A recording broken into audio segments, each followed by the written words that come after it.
Un des désirs de notre archevêque, c'est que chaque communauté chrétienne soit vivante, soit dynamique. On est à Saint-Georges-de-Beauce, puis on vient rencontrer un couple qui a la même préoccupation. Et en plus, ils sont responsables du bonheur de leur communauté.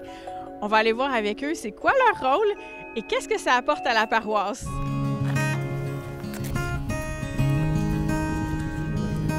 Vous avez un rôle tout à fait unique. Vous occupez du bonheur des communautés.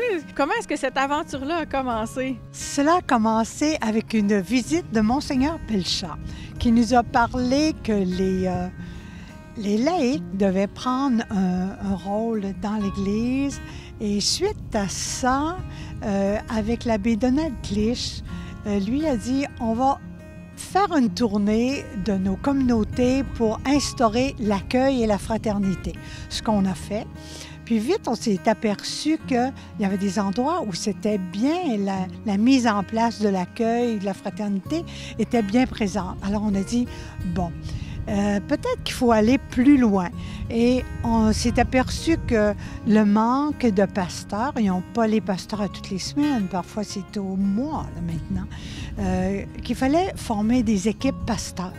Il fallait qu'il y ait des équipes vivantes dans les communautés, qu'il fallait qu'ils se réunissent et qu'ils partagent la charge, que ce ne soit pas sur une ou deux épaules, que ce soit sur 10 épaules, 15 épaules. Alors on a formé des équipes de vie qui se soutiennent, qui d'abord prient ensemble et puis qui apprennent à se soutenir dans la prière puis dans les charges communes. Nous, là, on a bien hâte de voir celui-là. On a beaucoup de demandes. Déjà, oui. Oui. Dans notre Église, on entend parfois parler des équipes d'animation locale. Leur rôle, c'est qu'il y ait tout simplement du dynamisme dans chaque communauté chrétienne. Dans votre cas ici, là, comment la montée du dynamisme dans chaque communauté se fait? Les équipes d'animation locale, il y en avait ici dans la région. Mais à part peut-être une qui a vraiment bien fonctionné, je parle de Saint-Prosper, les autres communautés ont eu un petit peu de difficulté avec les équipes d'animation locale. Donc, quand on est arrivé avec les équipes de vie, on a pu installer ce projet-là en faisant en sorte de prendre les gens du milieu, les gens qui étaient déjà engagés, et de faire en sorte que ces gens-là animent eux-mêmes les communautés, qui soient les personnes animatrices de la communauté. Ce qu'on fait, c'est qu'on essaie d'avoir des gens qui sont déjà impliqués. Mais nous, ce qu'on leur demande, c'est d'essayer d'impliquer d'autres personnes avec eux pour pas qu'ils se prennent la charge sur leur épaule et puis qu'à un moment donné, ils disent « je suis plus capable, je vais abandonner » ou qu'ils partent un nouveau projet. S'ils veulent partir un nouveau projet, on tient vraiment à ce qu'ils partent le projet avec d'autres personnes ou du moins qu'ils le retransmettent à d'autres personnes pour qu'ils partent eux autres le projet. Et eux, ils peuvent les aider, les encourager tout simplement. Il y a des communautés qui ont déjà des projets d'instaurer. Comme exemple, à l'Assomption, ils ont enlevé des bancs dans l'église pour faire en sorte que les gens puissent s'accueillir, fraterniser après la messe. En prenant soin de la vitalité de chacune des communautés, vous faites ça, puis en même temps, vous faites le lien entre ces communautés-là puis l'équipe pastorale, parce que je pense que vous siégez à l'équipe pastorale. Qu'est-ce que ça apporte d'unique à la vie de votre paroisse, là, le rôle que vous avez? En fait, ce que ça apporte à notre équipe pastorale, c'est que souvent nos gens là, qui sont impliqués, je pense à nos agents de pastorale, je pense à nos prêtres, je pense à tous ceux qui s'occupent des sacrements. Ces gens-là n'ont pas tout le temps d'aller dans les communautés.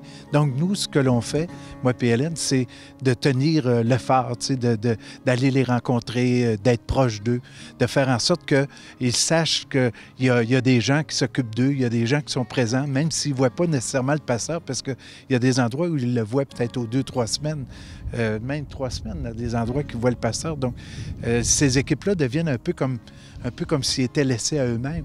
Et nous, notre objectif, moi et Hélène, c'est de faire en sorte que les communautés sentent qu'on est près d'eux. Et c'est la même chose avec la pastorale. Ce que nous autres, on ressent dans les communautés, on le rapporte à la pastorale.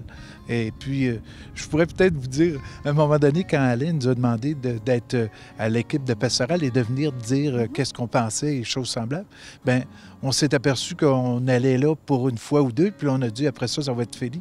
Mais en fait, la carte chouchou qu'on avait, c'est devenu un passeport permanent. Maintenant, on est avec l'équipe pastorale et puis on dialogue avec eux, puis on leur explique qu'est-ce qui se passe dans les communautés.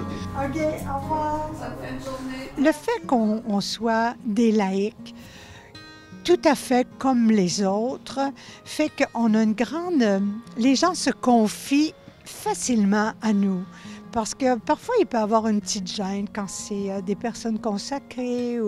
Mais avec nous, non. Alors, ils disent vraiment ce qu'ils pensent. Alors, là, on peut dire aux prêtres, bien, il y a sorte de difficultés, ils rencontrent telle difficulté, alors on leur transmet ça facilement. Est-ce que vous avez des projets depuis le temps que vous faites, vous êtes responsable du bonheur des communautés, desquels vous êtes particulièrement fiers? Alors, peut-être que notre plus grande fierté, là, ça a été de former nos équipes. Parce que je vous dis qu'au début, là, rencontrer les 12 communautés, nous autres, il y avait plein de gens qu'on ne connaissait pas. Là. Lorsqu'on est allé dans certains villages où on ne connaissait pas, on ne savait pas, mais qui on appelle pour aller dans un village qui aime sa communauté, qui est fervente. Alors, disons que si on allait à une place, on disait, mais est-ce que tu connais quelqu'un de Saint-Jean-de-la-Lande qui aime sa communauté, qui est impliqué? Alors, on avait un nom, un numéro de téléphone, on appelait, puis on disait, mais qui avec toi sert la messe, donne la communion, fait le chant? Puis là, on avait des noms, là, on appelait, puis on les réunissait à téléphoner à ceux qui aiment leur communauté. On a formé une équipe. Alors, c'était tout un défi pour nous de rejoindre chacune des communautés. Des gens qui ne nous connaissaient pas nous disaient, on va faire une réunion, mais où? On dit, on va aller chez vous. Ils ne nous connaissaient pas, on ne les connaissait pas. Alors, d'avoir réussi à former nos 12 équipes, comme ça, de rien. Alors, pour nous, ça a été tout un défi et toute une réussite. On peut remercier le Seigneur pour ça, parce que on a parti de rien, là. Hélène, Martial, qu'est-ce qui fait que vous gardez le feu de continuer à vous impliquer puis à vouloir que votre communauté puis que toutes les communautés de la paroisse soient vivantes? J'ai toujours eu dans le cœur l'évangélisation. Quand j'avais mon 25 ans, j'ai fait l'école de la foi à Grimby, puis il nous parlait, il faut être évangélisateur, il faut répandre l'amour de Jésus. Je l'ai toujours eu au fond de moi. Alors, bonjour, alors je m'appelle Hélène Paquette. C'est tout simplement, nous, on n'a pas eu d'enfant, moi et Hélène, donc ça nous donne la chance d'enfanter d'une autre façon. Et je pense que c'est ça notre mission. C'est ça notre bonheur, en fait, le bonheur que tu parlais au début.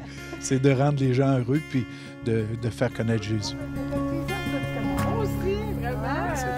Oui, merci. Merci.